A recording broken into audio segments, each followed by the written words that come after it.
రంగారెడ్డి జిల్లా ఎన్కేపల్లిలోని ప్రభుత్వ భూముల్లో రెవెన్యూ అధికారులు సర్వే నిర్వహించారు.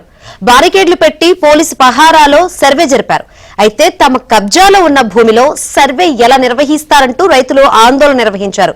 వీరిని రాకుండా పోలీసులు అడ్డుకున్నారు. తమ భూములను తీసుకోకూడదని రైతులు కోరుతున్నారు.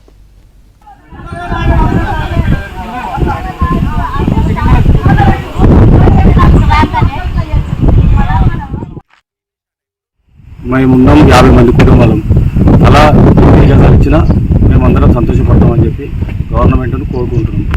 ఇంకొకటి ఏంటంటే ఇక్కడ ఇవాళ ఈరోజు ఇక్కడికి వచ్చి వరేటి సర్వే సర్వే చేయడానికి వచ్చారు.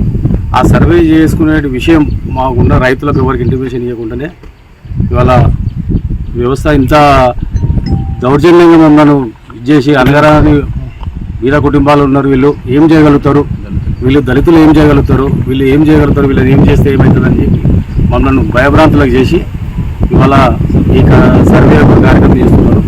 కానీ మమ్మల్ని అందరూ దృష్టిలో ఉంచుకొని మాకు న్యాయం జరుపుకుంటూ